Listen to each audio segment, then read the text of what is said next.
could be ringing the church bell at this time?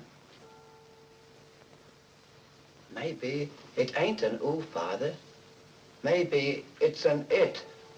And maybe it's tolling the bell. Oh, there's no such things as ghosts and monsters. Haven't I made that clear to you? Something tore the throats out of Charlie Rousseau's sheep, and that something didn't leave any tracks. Andy Trent here saw a weird glow moving across the marshes last night, and this morning he found 2 of his sheep dead. Their throats torn open. Maybe the same thing that killed Andy's sheep is tolling the bell. I was on my way just now to deliver a special letter at Penrose Manor when a strange light appeared on the road before me, then moved quickly across the marshes and faded into the mist. I turned the cart around and hurried back here. It's not real. First the light, and now the bell. There's a very sound and logical reason for the bell tolling at this time, and I'm going to find out what it is. You can drive me to the church pots. The letter can wait. No hurry. Nothing will harm you if you're with the priest. Is that true, Father? Ah, what you need is more faith and less imagination. Come along.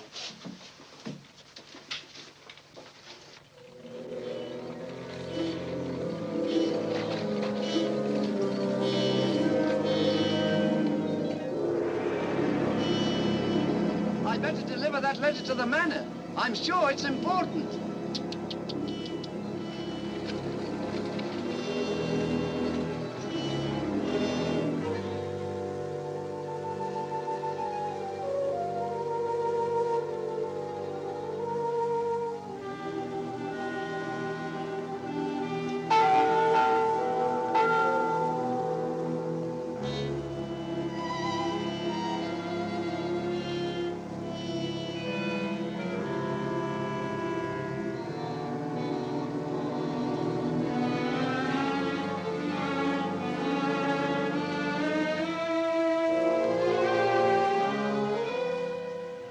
Goodness, that bell has stopped.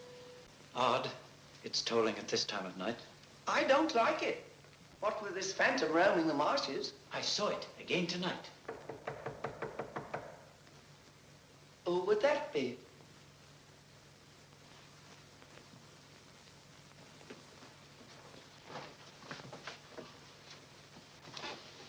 Where's Lord Penrose? He's gone to Quebec. Get him on the phone immediately. What's happened, Father? Lady Penrose, dead, clutching the bell rope, calling for help. It was dreadful. Her ladyship. Call Sergeant Thompson at the police station. Ask him to come to the church immediately. Come with me, Potts. I'll need you. Yes, Father.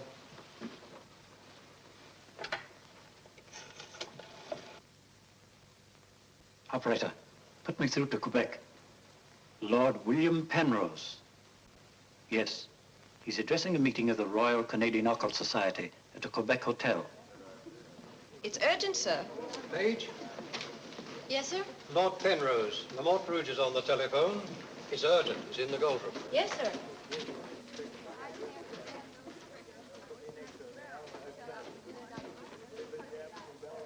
Gentlemen, as you know, the greatest obstacle in proving the authenticity of the occult lies in finding facts.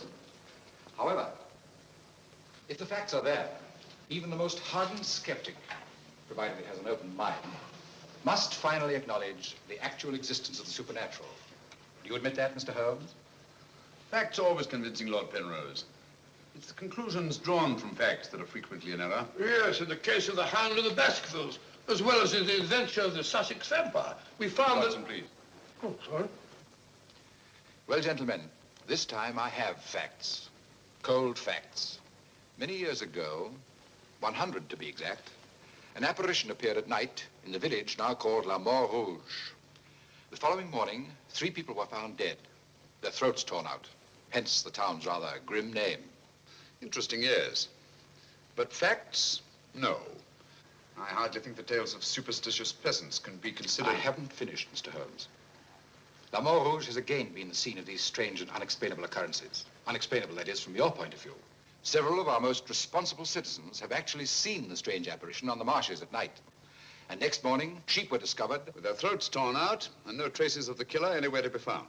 Oh, you read about it in the papers. Oh, as a matter of fact, I haven't. It was merely a deduction. A rather obvious one, I'm afraid. Deductions are a weakness of mine, as Dr. Watson can tell you. Would you believe it? Holmes can... Well, those are facts, Mr. Holmes. Ignore them if you can. But it's very urgent, sir. Okay, well, go ahead. Thank you. I never ignore facts, Lord Penrose. And I have no doubt that the incident of the sheep with their throats torn out is unquestionably a fact.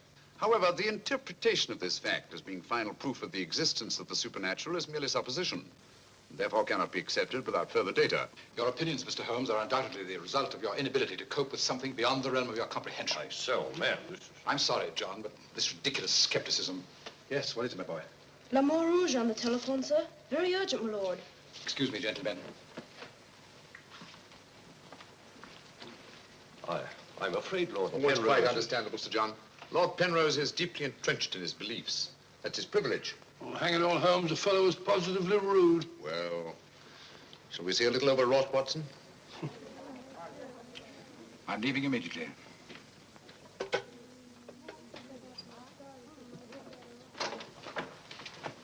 Order my card, Watson. Hurry. Yes, sir?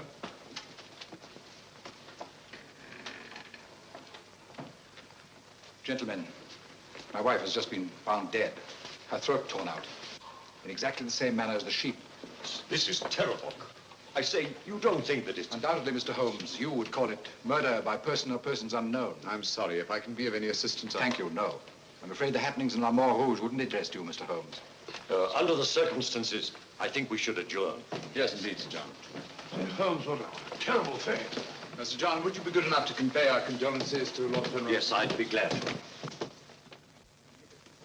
Say, well, can't we get something to eat before we leave? We don't often get food like you do here. Don't you ever think of anything else besides your stomach? No, not often. I gotta get a paper. Morning. Good morning, sir. I imagine you'll be glad to get back to London, Mr. Holmes. Yes, indeed. Oh, by the way, there's a letter for you, sir. Thank you. Oh, here's something about Lady Penrose. She was found in the church with her throat horribly cut. Evidently dragged herself from the marshes nearby and tried to summon help with a bell rope. What's it? What is it, Holmes? Listen to this, Watson. Huh? My dear Mr. Holmes, I have every reason to believe my life is in danger. Yet, if you were to ask me how I know, I couldn't give you a logical answer. There is nothing tangible, yet like a terrible premonition, it is all so frightfully real. I heard of your being in Quebec, and I'm turning to you, a stranger, and asking your help in the frantic hope that you'll not fail me. Oh, who's it from? It's signed Lillian Penrose. Lady Penrose? A letter from the dead woman? Well, what's it mean, Holmes? I should say that Lady Penrose lived in fear of her life. Some secret hidden in her past, in all probability. Oh, perhaps it isn't as simple as that. What if Penrose is right? I'm glad we're going back to London. Things like that can't happen in Baker Street. More's the pity, Watson. Huh? Do you know a village by the name of La Mort Rouge? Yes, sir. It's about 12 miles from here, up towards the falls. Thank you. Great Scott, Holmes. You mean you're going to take on the case? Quite. Telephone the airport and cancel our reservations, will you? Certainly, sir. Consider, Watson, the irony, the tragic irony. We've accepted a commission from the victim to find her murderer. For the first time, we've been retained by a corpse.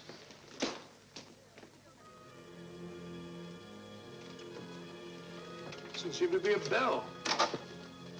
Never mind, come along. Do you think we should?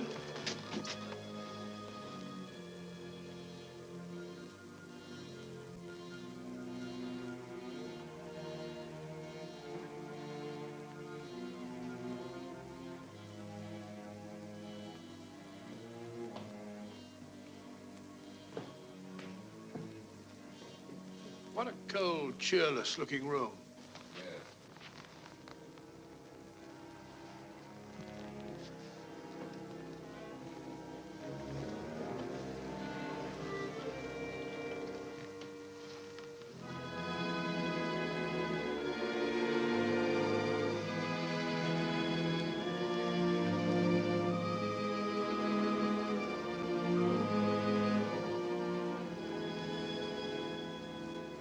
What do you want? Who are you? Mr. Sherlock Holmes, I apologize for this intrusion. Would you mind, gentlemen?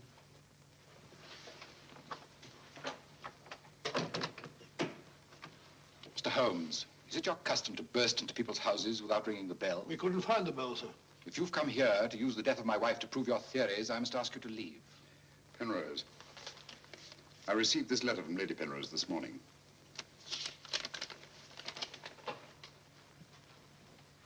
That was devilish awkward.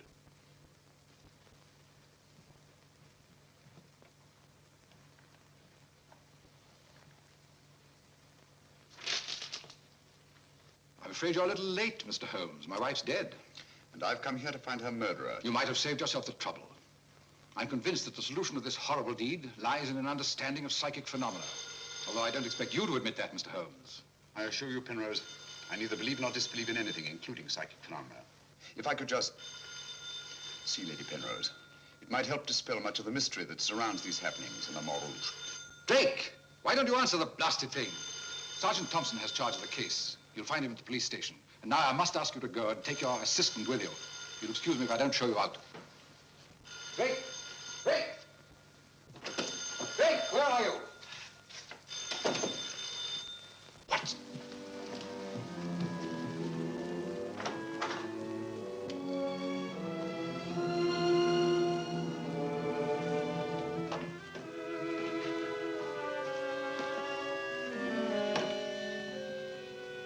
Holmes, I've seen it before. Right, Watson, you have.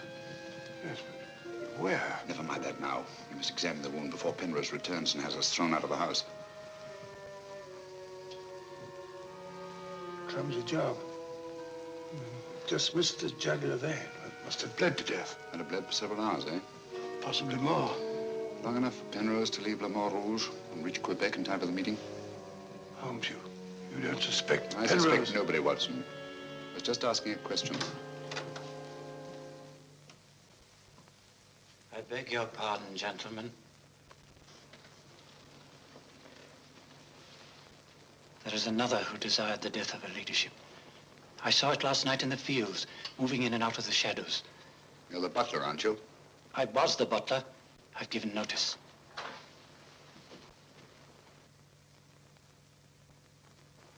Drake! Get out. Get out of this.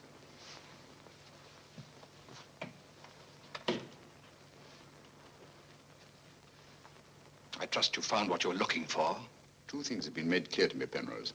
That your wife was murdered and that she's Lillian Gentry. Lillian Gentry? Will you leave, or must I call the police? That will not be necessary. Will you leave, or must I call the police? That will not be necessary. We're on our way to the police station now. The wounds found on Lady Penrose's throat are identical with those found on the throats of the dead sheep. Now, I'm not a superstitious man, Mr. Holmes, but I don't know of any weapon capable of inflicting such wounds, except an animal's claw. Of course, it could be done by a five-pronged garden weeder. Not that garden weeder, Mr. Holmes, that's mine. I use it to weed the garden at the back of the jail. I'm inclined to agree with the Sergeant, Holmes. A weapon such as that would have severed the jugular vein, and death would have followed immediately. Lady Penrose lived long enough to drag herself to the church and toll the bell in a frantic effort to call for help. Yes, I know all about that. But there must be some logical motive instead of all these goblins and monsters. Sergeant, have you ever heard of Lillian Gentry? No, I can't say that I have, Mr. Holmes. She was a famous actress who came to America some time ago. She appeared for many years in the United States and Canada. Then suddenly she disappeared. Her disappearance was never explained, and she was soon forgotten. But what's the connection between Lillian Gentry's disappearance and the death of Lady Penrose? Lillian Gentry and Lady Penrose are one and the same person. The same person? Precisely. One more question, Sergeant. Do your files show anyone with a prison record living in La Montrouge? No, Mr. Holmes.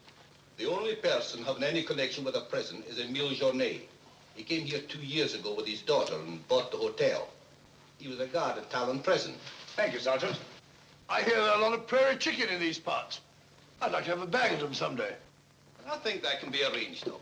Yes, we can stop over to farmyard and you can shoot all the chickens you want. That's all very funny, Holmes. Here you are, old fellow. We're going to engage rooms at Monsieur Journet's hotel. Landlord! I say landlord! Place seems deserted. Won't be for long if you billow like that. Landlord. Oh, sorry, Holmes. Got to try and make some. Yes, monsieur? My dear, have you got a room for us? Yes, monsieur. Good. Sign here, please. I'll sign for us both. Oh, thank you. You seem very young to be in charge here. Yes, monsieur. You are Mademoiselle Journay? Marie's your name, monsieur. My dear, you've been crying. Why? Papa's going away. Oh, come now. Is that such a tragedy? Did you cry if your papa were going away, Watson? I don't believe so. This way, monsieur. Bring your bags, please. Yes, of course. Wouldn't I be unhappy if my father were see my father for years? Father died about 20 years ago in Cheltenham.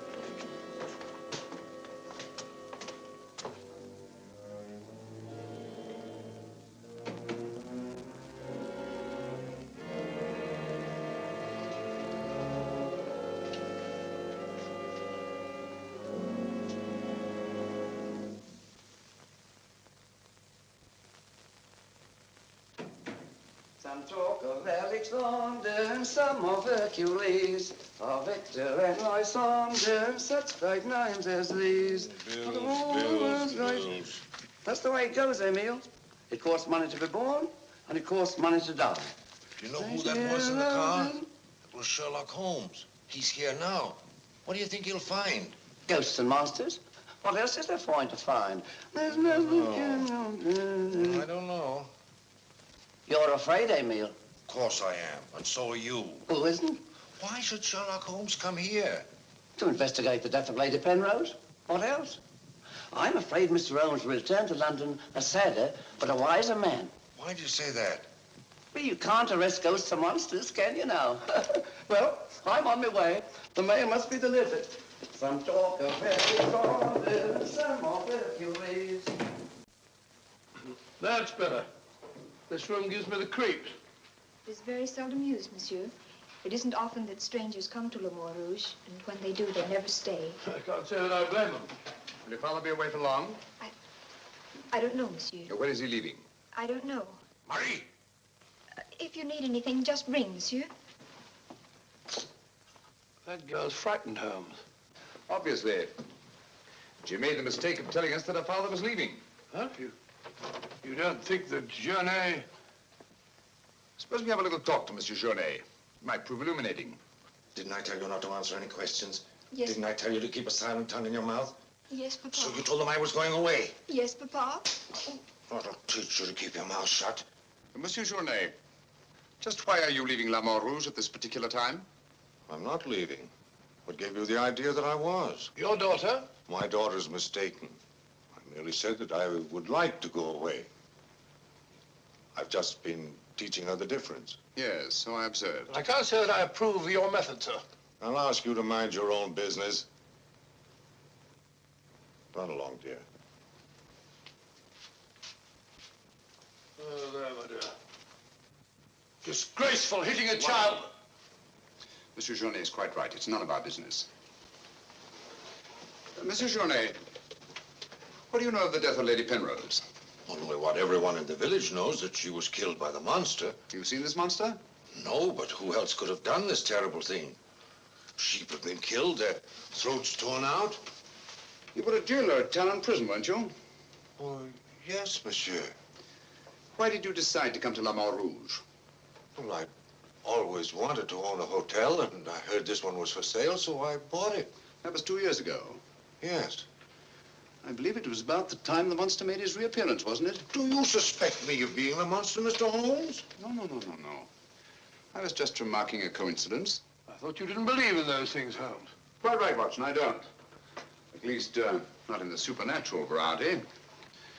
Not the werewolf who bites into his victim's throat with his teeth. But, a monster who uses for his weapon of death a 5-pronged garden weeder, yes, that's a little more in my line. I don't know what you mean. I mean that this monster's been recreated and used as a screen behind which to commit a horrible crime. Whoever did it felt certain that no suspicion could possibly fall on him. But my unexpected arrival upset his plans. Very possibly he became frightened, decided to run away. You're right, monsieur. I was running away. But not for the reason you think, but in fear of my life. And who would want to kill you? I don't know. It's like some terrible premonition. But it's so real. The very word it's in Lady Penrose's letter. Yes. That still doesn't explain this garden weeder. I swear to you, I know nothing about its being here. Haven't we better send for that fellow, Sergeant Thompson? No, Watson, that won't be necessary. Monsieur Journet knows as well as we do that you can't run away from yourself. Oh, would you be so good as to return this to Sergeant Thompson, monsieur? I took it away quite by accident.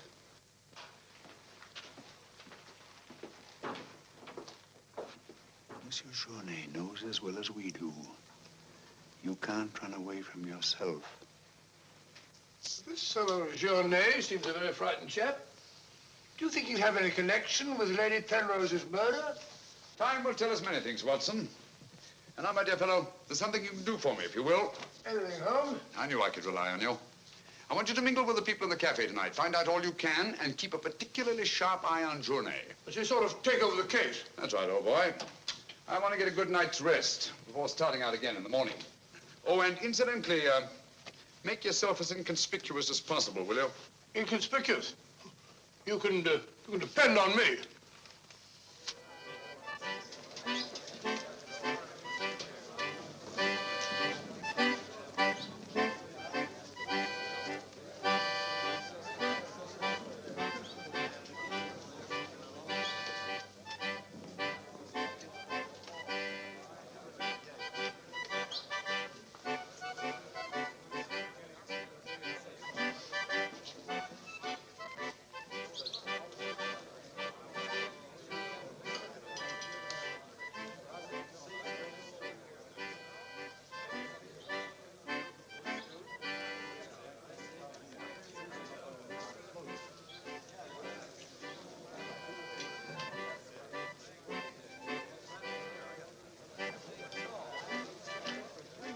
Thank you, my dear.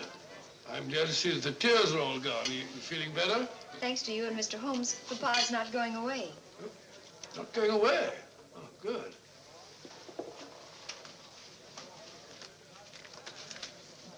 Journet not going away.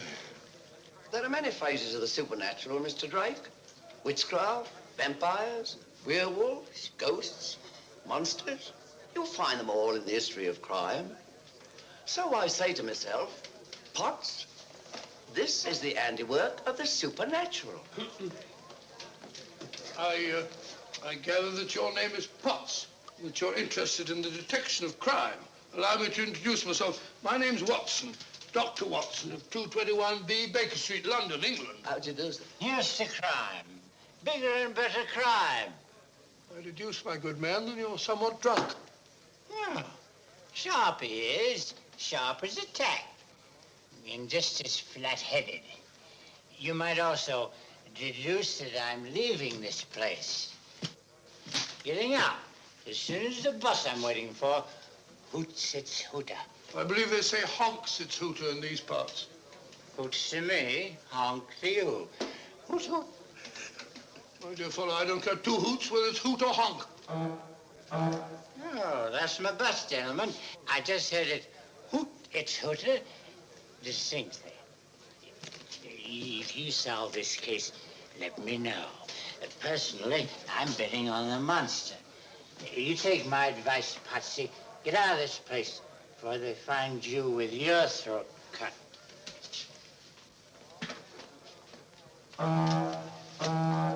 Hoots! It's hooter.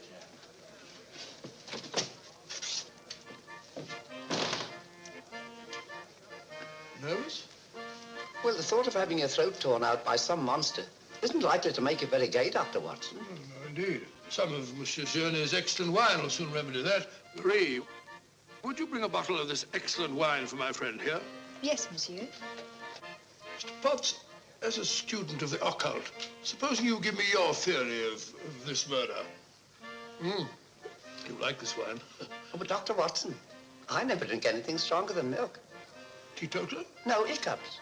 Every time I drink alcohol, I have hiccups. Oh, sorry.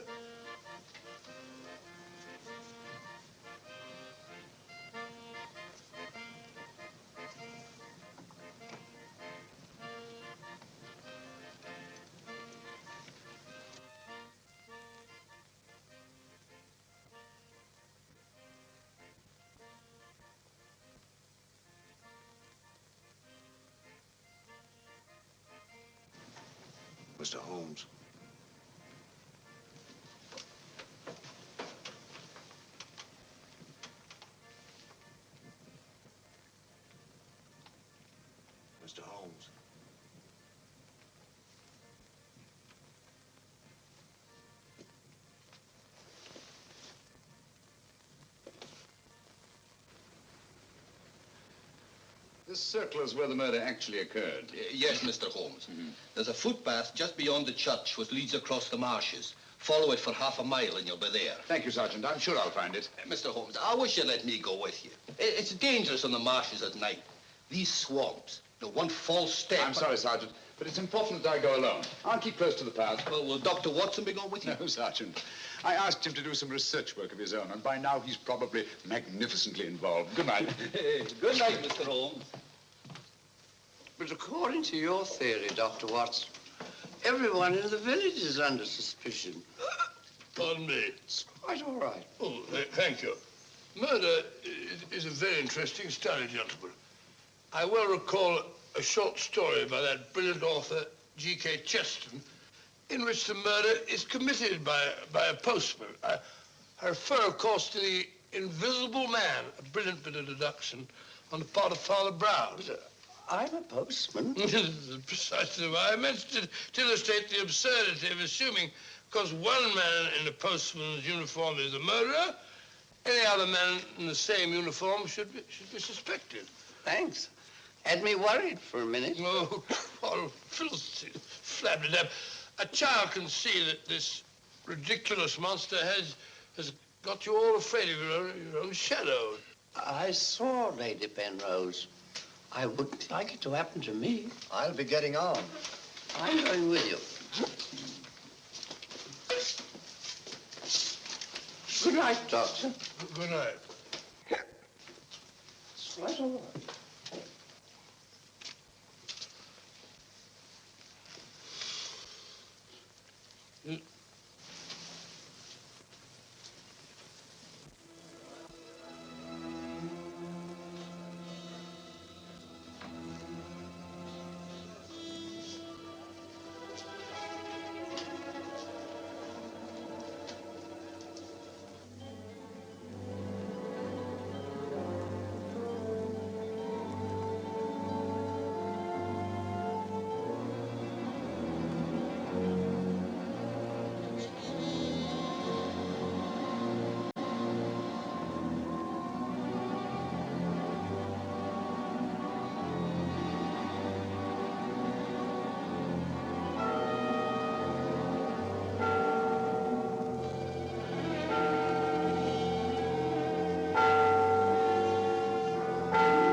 Well, what's so strange about a church bell ringing? It rang the same time last night.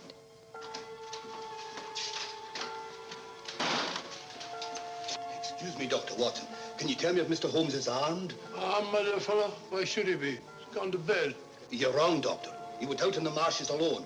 I tried to go with him, but he refused. But great Scott, if he runs into this monster and he's by himself, he'll get killed.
Holmes!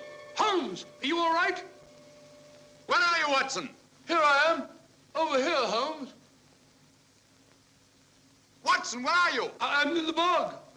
Oh, good gracious. Come here. Your instructions were to mingle with the people and stay in the cafe. Sergeant Thompson said you were out here alone, so I thought you might need help. Yes, so you proceeded to fall in the bog, eh? Fall? I was pushed into the blasted thing. Pushed by the most ghastly apparition. Came at me like a roaring furnace, with spitting fire in all directions. Before I could get my revolver, the thing was upon me. The next thing I knew, I was in the bog. Are you all right, Mr. Holmes? I heard shots. Yes, I'm all right, but Dr. Watson here seems to have encountered the monster. He has? Come along, old fella. We'd better get you out of these wet clothes and into a hot tub before you catch a death of cold.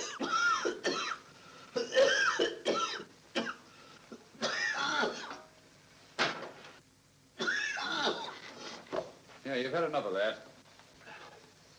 Drink this. You'll be as fit as a fiddle in the morning. Sorry you had such a bad time. I got a right to share your dangers. Thanks, old fellow. You know, I wasn't sure the villagers weren't right. And if it did turn out to be some sort of supernatural monster, well, why should I involve you? Rubbish. However, I did learn something. I can now state positively that our antagonist is not a phantom. But the thing actually spat flames at me. All just a figment of your imagination. The murderer knew I was out on the marshes, and obviously wanted to frighten me. You frightened me, all right. How do you manage the flames? Merely clothing, treated with phosphorus. When the murderer fled, his shirt caught on a tree, and this piece of cloth was torn off. Come in. I'd like a few words with you, Mr. Holmes. I'll come directly to the point. Hello. What happened to your assistant? I'm not his assistant. If you must know, I was pushed into a boggy hole on the marsh. Pushed? By whom? I don't know. Spat fire at me. My good sir, in spite of Mr. Holmes's theories to the contrary, things have been seen and heard on those marshes that cannot be explained away by the use of logic. If I were you, I'd keep away from them. I'm not so sure. Holmes found... Penrose, for the first time in my long pursuit of crime, I confess that I find myself baffled. I'm a detective. I need tangible clues. And up to now, I admit, I found none. And you won't.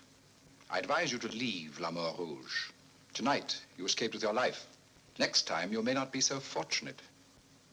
Thank you for your considerate advice, Lord Penrose. Good night, sir. Excuse me.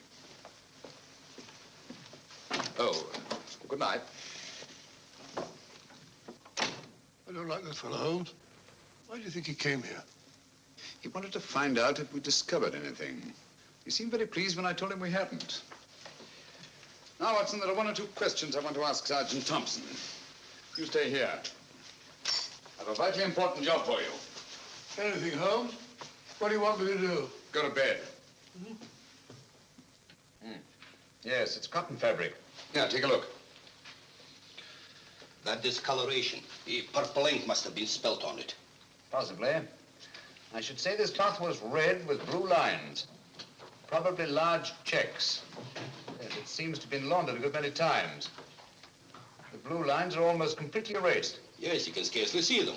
It's good fabric, well woven, with a solid base. Hello, Bill. Hello, Sergeant. Your phone call must have been important to bring me over this time of the night. It was. This is Mr. Sherlock Holmes. He wants to ask you a few questions. This is Mr. Taylor, the storekeeper, Mr. Holmes. Oh, good evening, Mr. Taylor. Good evening, sir. Have you any shirts of this design? The squares are red and the lines blue. Yes, I have. Can you remember to whom you sold them? I can. I keep them in stock specially for Judge Brisson. He won't have anything else. Judge Brisson, who's he? A retired magistrate. He's a cripple, lives alone with his housekeeper. Have you sold any of these shirts to anyone else? No, sir. They're too expensive for the village and the boatmen. This is the finest material. Imported. You say Judge Brisson's a cripple? Yes, he was a magistrate in Quebec. Had a stroke about 2 years ago. That's why he retired and came here to live in La Mort Rouge. Just about the time that Monsieur Journey arrived here. Now that you mention it, it was just about then.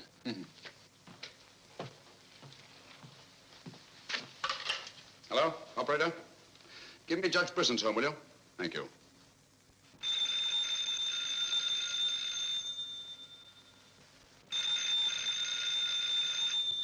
Nora.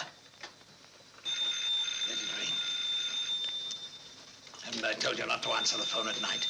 Yes, sir. Well, then obey my orders. Yes, sir.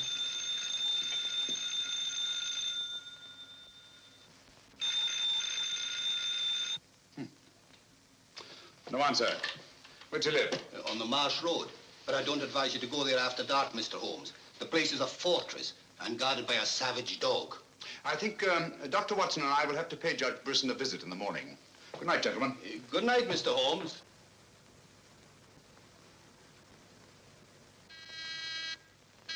Two locks on the door. One of them new. Yes, I should say that Lady Penrose's death had increased Judge Brisson's terror. Don't like the sound of that dog. No, sounds hungry. Possibly ravenous. Couldn't we come back after he's had his breakfast? I'm sorry, Watson. Our business won't wait. Oh, stop now. Yes, Watson.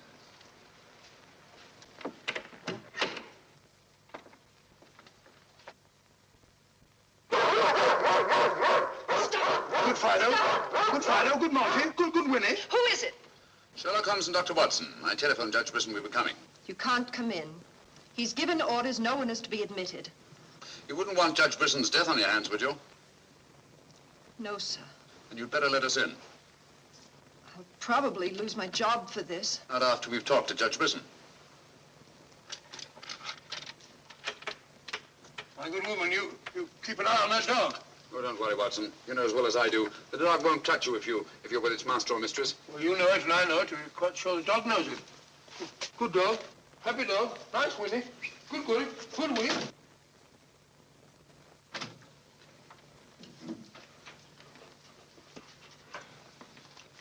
Let me warn you, I'm armed, and I'm an expert shot. We didn't come here to harm you, Judge Brisson, but to protect your life. I told you over the phone this morning, Mr. Sherlock Holmes, that I did not want to see you. I don't want to see anyone. But I want to see you. Stay where you are. Nora, show these men out. Judge Brisson, if you'll answer a few questions, I may be able to save your life. I have the fullest confidence in my own defenses, and I will not trade them for any theories of Mr. Sherlock Holmes, however plausible you make them sound. Now get out, will you? I'm sorry. Under the circumstances, I'm helpless to prevent your death. Almost certainly by violence. Come along, Watson.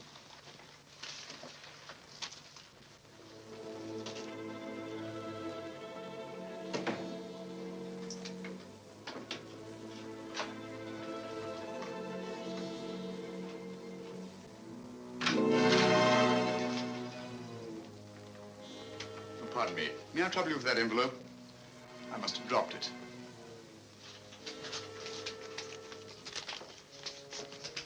Thank you.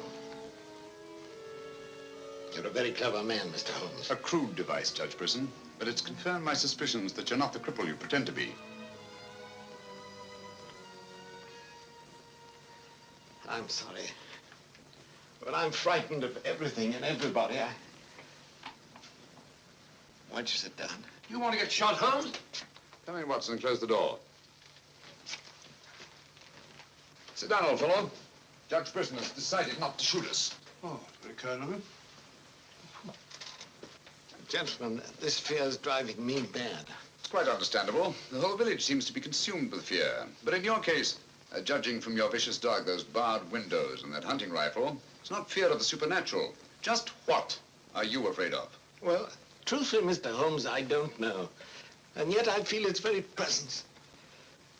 At times, I feel I can almost reach out and touch it. When I first came to La Mort Rouge, I had a slight attack. It affected my legs, but, well, I've recovered. And you've continued the deception, using the wheelchair as an excuse for not going about the village.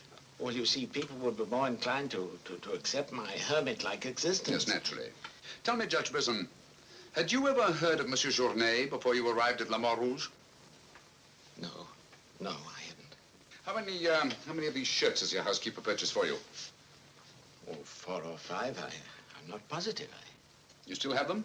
Well, 1 or 2 became badly worn, and I told my housekeeper to give them to a man who was doing some work for me at that time. Can you describe him? No, I'm afraid I can't. That was about a year ago, you see, and, well, I didn't pay much attention to him. He worked in the garden. Could your housekeeper remember him? No, that was a different housekeeper then. She went to the United States. Try to remember, Judge Brisson. Your life may depend on it. I do remember one thing. He had a very slight limp. I used to watch him from that window as he walked across the lawn. Splendid. Continue your vigilance, Judge. And under no circumstances allow anyone to enter the house, even someone you may know well. What's that mean, Holmes? It may mean nothing, Watson, and it may mean everything. I'm quite sure that Sergeant Thompson will have observed a man with a limp in a village the size of La Rouge. Good day, Judge, and thank you. Good day, sir. I'm sure Sergeant Thompson will have observed a man with a limp in a village the size of La Rouge.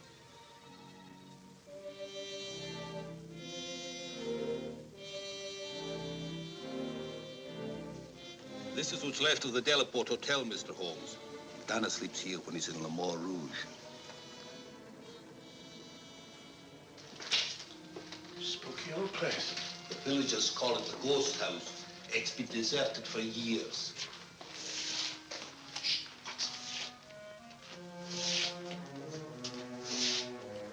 He walks with a limp.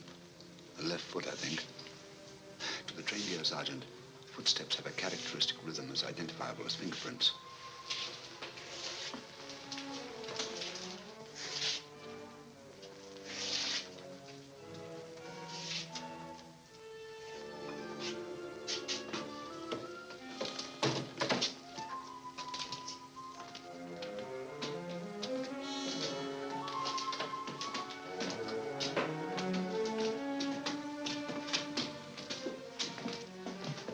What do you want?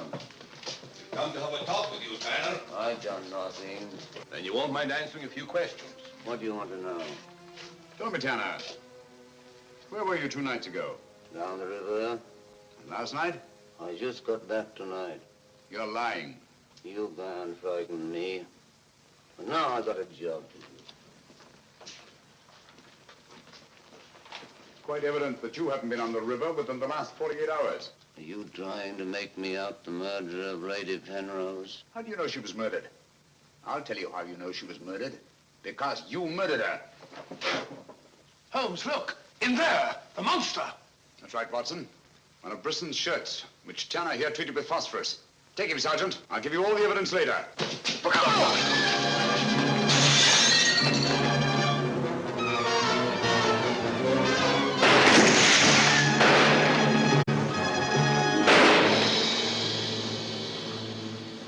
You got him, Sergeant. I'm sure of it. Come on.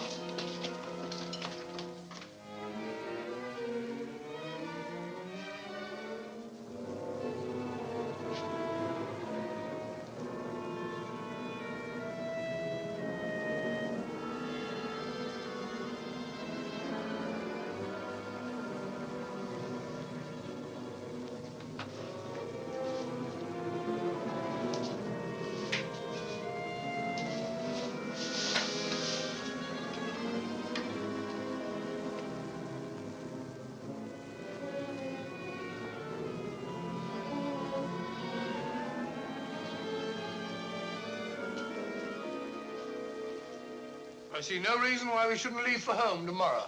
So much for tomorrow. But for tonight, what do you make of this, Watson? I found it in Tanner's room. Just a photograph? That's right, old boy, just a photograph. You notice anything else about it? Part of it's missing. Bravo, Watson. Now, if we can find the missing half, notice the discoloration of the torn edge, faded signature. The upper half was torn off sometime within the last year, I should say. Why all this fuss about an old photograph? Watson, have you ever stopped to think that the science of detection is very much like stringing a handful of beads? I can't say I have. Well, it is. And in this particular case, you might say that I have 5 beads. Journée, Brisson, Tanner, Lord and Lady Penrose. So far, I haven't had any thread to string them together. This, gentlemen, is our thread. And I think I shall start with Lady Penrose. But Lady Penrose is dead. The dead can tell us many things, Sergeant. You and Dr. Watson remain here at the hotel. I'll meet you later. I'm sure you got Tanner, Sergeant. But Mr. Holmes is never satisfied with a dead criminal. He has to sit in on the post-mortem. Come along. Let's go downstairs and celebrate the death of the monster. That's a good idea, Doctor.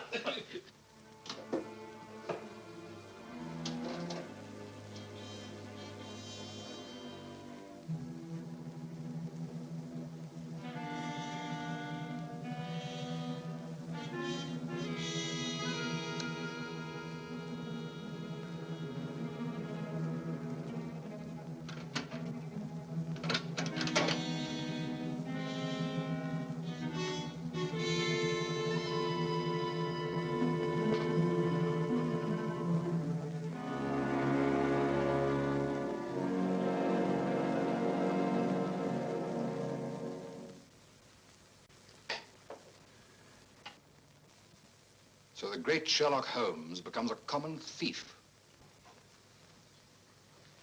You realize, of course, that I might have shot you. I knew that you'd refuse to see me, so naturally I had to take that chance. Tell me, who is Alistair Ramson? What has he to do with your being here? Perhaps this will explain. Found the lower half in a room occupied by a boatman named Tanner. The upper half was in Lady Penrose's safety box. Alistair Ramson murdered a fellow actor in my wife's company. He was sentenced to life imprisonment. The whole thing was a great shock to her. So she retired from the stage and you married her shortly after? Yes. Where and when was this murder committed? In Quebec, 5 years ago. Ramson was shot 3 years later trying to escape from Talon prison. His body disappeared in the St. Lawrence. Was it ever recovered? I don't believe so. Penrose, Alistair Ramson and Tanner are one and the same person. What? It was he who sent the upper half of that photograph to your wife as a warning. What could my wife have in common with a murderer? Yet he killed her. He killed her? Yes. The monster was none other than Tanner himself. We found a shirt impregnated with phosphorus in his room. Tonight, when we faced him with the evidence of his crime, he bolted and jumped out of the window into the river. Sergeant Thompson fired a couple of shots at him. He's dead? In a way, yes. I don't understand. Tanner is dead only because he was discovered, and have therefore outlived his usefulness to his creator. But I'm afraid that Alistair Ramson, the actor, who created and played the part of Tanner, is very much alive. But surely, now that you know who the murderer is, the police... It's not quite as simple as that. During the time he's lived here, Ramson has undoubtedly established another character for himself, perhaps several others, who are by now familiar to the people of the town of Le Mans Rouge and quite above suspicion. He could be almost anyone in the village. He may even have been your butler, Drake. This is fantastic. Yes. Yet Lady Penrose's death is only the beginning. There's no saying where this madman will strike next. Tell me, is there anyone else in Le Mans Rouge who may have been connected in any way with the case of Alistair Ramson? Judge Brisson was the magistrate who tried and sentenced him.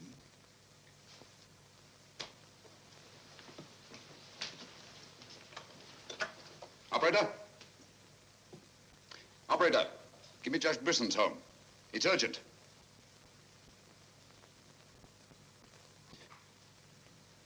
Judge Brisson, this is Sherlock Holmes. Oh, yes, Mr. Holmes. Oh, I'm quite all right, thank you. I've chained up the dog, as you asked.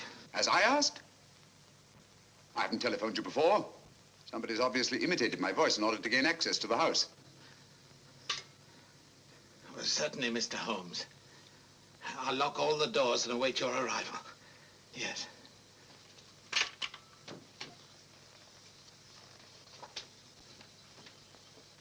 Nora! Nora! If I can be of any assistance, Mr. Holmes... Thank you, but I'm afraid... You think Judge Brisson's life's in danger? I only hope I'm in time to prevent a second murder.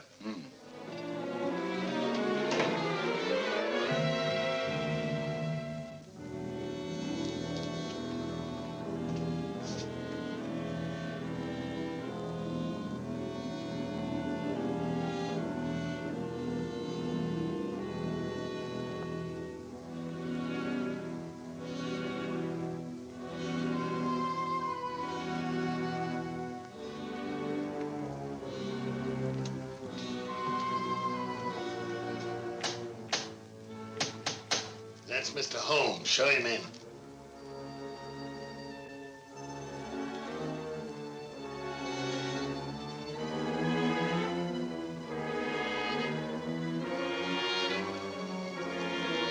Hurry up, hurry up.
You know who it was? I don't know. I don't know.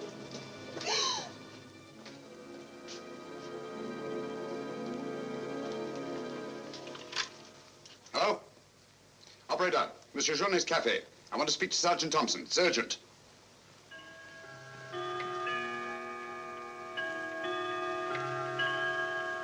Sergeant Thompson, this is Sherlock Holmes. I'm at Judge Brisson's. He's been murdered. Judge Brisson's been murdered. Judge Brisson? The murderer gained access to the house, gagged and bound the housekeeper, then disguised as Nora, murdered Judge Brisson. I'm returning to the old Delaporte Hotel on the chance that he'll go there to change his clothes and assume another disguise. Ask Dr. Watson to meet me there as quickly as he can, will you? You'd better come here at once and take charge. Right.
Throw your revolver on the floor in front of you and raise your hand, Sherlock Holmes.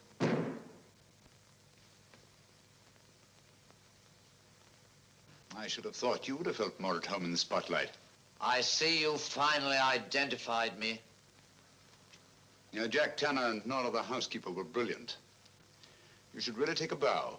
It's too bad you appeared on the scene when you did, and I had to ring down the curtain on the monster. Your recreation of the monster of La Mort Rouge as a means of murder must have given you great satisfaction. Why did you kill Lady Penrose? I see no reason why I shouldn't tell you. I couldn't bear the thought of another man possessing her. And Judge Brisson? During the trial, I grew to hate him. And when he sentenced me to prison, I vowed that someday I would escape and kill him. I see. Obviously, you planned still another murder. Otherwise, you'd have returned to the safety of your first disguise and defied me to find you. You're right. I am. There were 3 people in my life who had no right to live. 2 have already died. The 3rd remains. Tonight, I shall kill him. Mr. Holmes, I've always had the greatest admiration for your talents. Thank you. Your performance in this case has also been brilliant. So brilliant that I'm afraid I'm going to have to ring down the curtain on it a bit prematurely. Mr. Ramson, we are artists in our fashion, not creatures skulking in alleys. If our positions were reversed, I shouldn't think of sending you to your death, lacking a few stray pieces of the puzzle. What do you want to know? The name of the 3rd person. I have no objection. If there is a hereafter, which I doubt, you and he will meet very soon, Mr. Holmes. The name of the 3rd person is...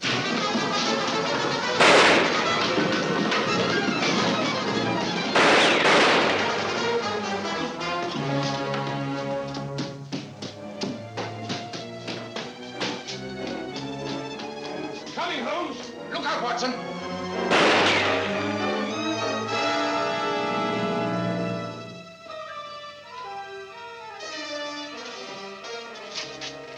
All right, Watson. Where is he, Holmes? He's gone. Thank heavens you're safe. Thank heaven you came and you did. There it is, Watson. Look out.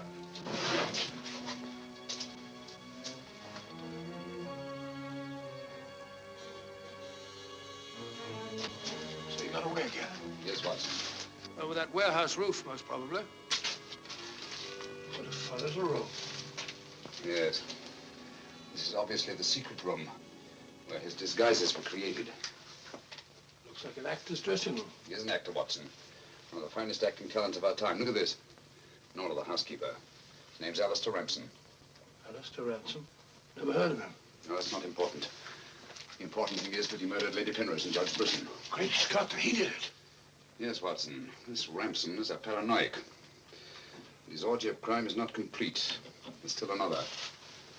I was just about to learn his name when you so conveniently fell down the stairs. Oh, sorry, old chap. Needn't be, old boy. You saved my life.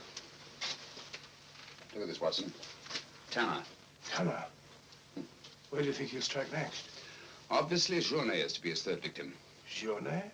Yes, Watson. As in the cases of Lady Penrose and Judge Brisson, Journet also felt his presence. But in each case, it was vague and unexplainable. Well, what connection can he have with Judge Brisson or Lady Penrose? Journet was a guard at Talon Prison, where Alistair Ramsden was confined. He's the third person against whom the murderer holds a grievance. Now he's disappeared. Journet disappeared? Oh, so Marie told us in the cafe? Watson, Journet's disappearance can mean only one thing. He's in hiding. Our job is to find him before Ransom does. Journet is the only man who can lead us to the murderer. We'd better have a talk with little Marie.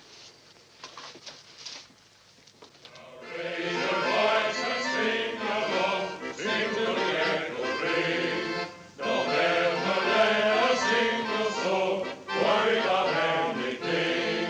Find what you make it so you can make it what you will. Never be weary, ever be cheery. Hello, Potts. Have you seen Marie? No. Have you seen her? No, can't say I have.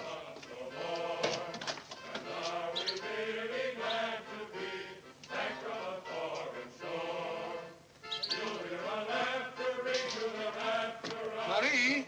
Watson.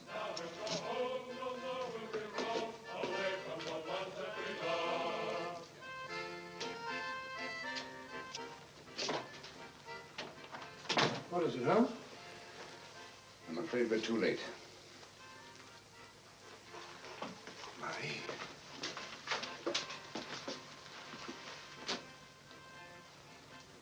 Don't touch anything, Watson. Murdered in exactly the same way as Judge Brisson and Lady Penrose. Poor innocent little child. I should have prevented this. Nonsense, my dear chap. You did everything possible. How on earth could you have prevented it? The child's death is a tragedy, of course. I see exactly what happened. She was standing here by the desk, and the murderer came in by that door. He came in through that door, but Marie was not in the room. She alone, of all people in the cafe, saw Ramsden enter this office. It was someone she knew well. Someone who might have a message from her father. So she followed him here. And when she refused to tell him where her father had gone, he killed her. Ramsden already knew that Journey had disappeared, but he didn't know where. When he questioned her, she became suspicious, and it was then that he killed her. Telephone Sergeant Thompson, will you? And he's at Judge Brisson's. Ask him to come here at once. And see that no one leaves the cafe until he gets here. The murderer may be among them.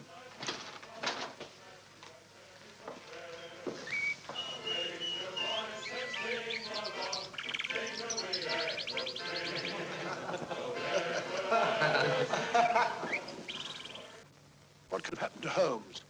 He's been away all day. It's very unfair of him keeping me in suspense like this. He knows how worried I become. He continues to do it, and do you know why? He actually enjoys making me miserable. Half a mo.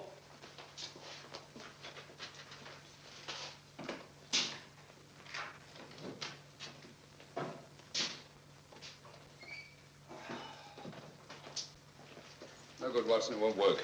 What won't work? I've been to every place where Journey could possibly be in hiding. That's where you've been all day. Yes, Watson, and I must admit that I'm completely baffled. We've got to find Journey before it's too late. But how? I've been everywhere within a radius of 5 miles of this village. I've even been to the church. in the hope that he'd disguise himself and attend mass. He may have gone to Quebec. Every road's covered. He hasn't left this vicinity, of that I'm certain. All right, I'll answer it. Hello? Hello?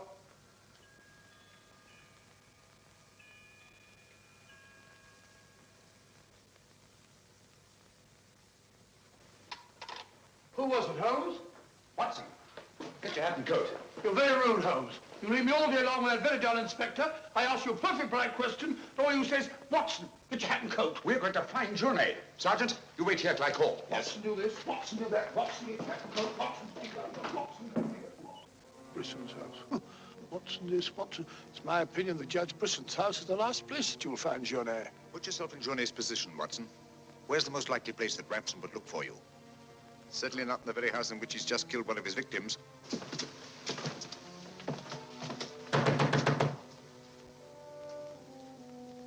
Journey! Journey!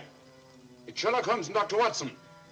We're here to help you. I don't like the look of it, Holmes.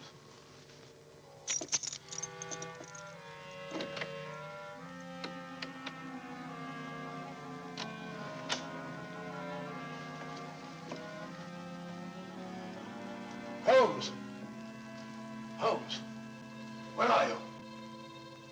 Here I am, Watson.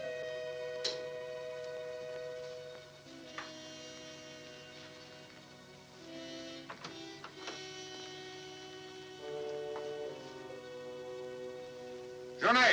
What do you want? We've come to help you. How did you know I was here? When you called your hotel just now, I answered the telephone. The chimes of Brisson's clock here merely confirmed what I already knew. You must return with me to the cafe at once. I'm not leaving this house. The murderer's waiting out there in the marshes to kill me the moment I leave here. Naturally, but first he must have the opportunity. If you return to the cafe, he'll have that opportunity. It's the only way we have to apprehend the murderer. What if I refuse? Journey, what I have to say to you is not going to be easy. Marie... What? Murdered. Now you know why you must return. This fiend must be brought to justice. Justice. This monster kills my poor innocent child, and you talk of bringing him to justice. Will that compensate me for the death of Marie? If it's the last thing I do, I'll kill him with my own hands. You can't take the law into your own hands. Once you return to the hotel, he'll make an attempt on your life. Then we'll get him. How will we know who he is? We already know. It's his disguise that we haven't penetrated. Who is he? Alistair Ransom. Recognize the name? He attempted to escape from Talon prison when I was a guard there. Journey, if you don't want to remain in hiding for the rest of your life, you must return to the hotel and help me to put an end to this monster for all time. Come. Let's go. Good. Put an end to him. How are you going to do that, Holmes? I'll tell you both about it on the way to the hotel. So you're really leaving, Doctor? Yes, Sergeant. Gentlemen, Mr. Sherlock Holmes and I are leaving immediately for London. It's extremely regrettable that the murderer has escaped us, but all our cases cannot be crowned with success. I'm extremely sorry, gentlemen. Have you no idea where this fiend has gone? Mr. Holmes is of the opinion that he's escaped across the border to the United States. It may be years before we can trace him, if ever. Oh, Jenny, just a minute. Our bill, please. Bill? Yes, Mr. Sherlock Holmes and I are leaving immediately. Oh, I'm sorry, Dr. Watson. I'm just on my way to the church to offer a prayer for Marie. I'll forward your bill to you. Yes, of course, my dear fellow. I understand. We'll leave our address at the desk. Goodbye, Mr. Potts. It's been a great pleasure knowing a man of your intelligence. Thank you, Dr. Watson. It has been most stimulating talking to one of your vast experience. Oh, thank you. Let's hope that we shall meet again someday and continue our little chats on crime. It would be most exciting. Oh, by the way, Mr. Holmes would like to see you for a minute in his room. Yes. I'll show you where it is. It's the second room on the right up there. Thanks. Emile, it's me. But, do you mind if I walk part of the way with you? It's a bit frightening out here. It's these marshes. This is almost the very spot where Lady Penrose was attacked. 3 deaths in 3 days. It's a pity Marie had to be killed. She was such a sweet child. 3 deaths in 3 days. And still one more to be accounted for. You were frightened, Emile.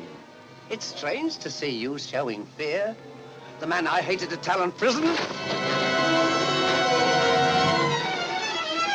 Ransom!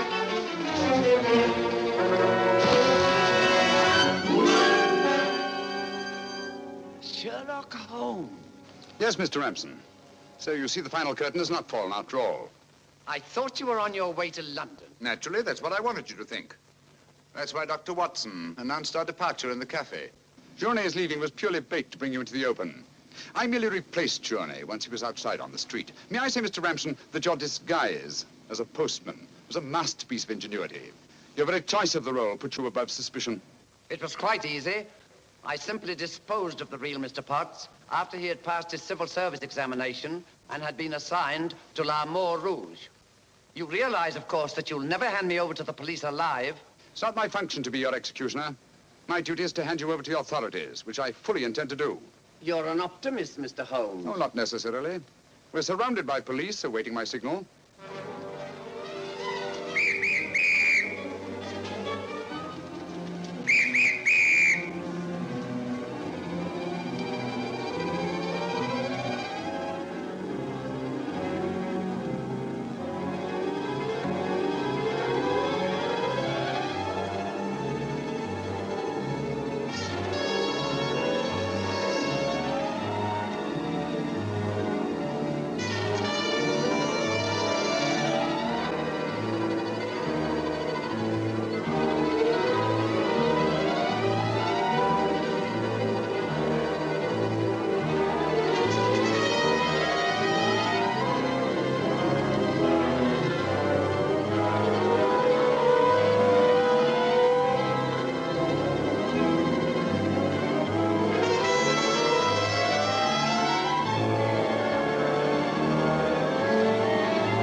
I've killed him.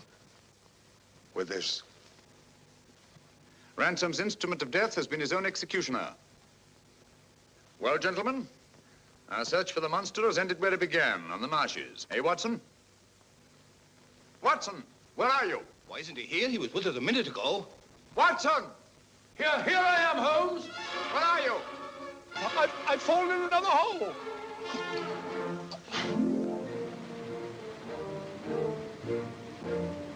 I should like to see a bit more of Canada before we sailed, Holmes.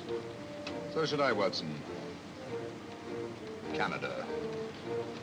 The linchpin of the English-speaking world, whose relations of friendly intimacy with the United States on the one hand, and their unswerving fidelity to the British Commonwealth and the motherland on the other. Canada. The link that joins together these great branches of the human family. Churchill say that? Yes, Watson, Churchill.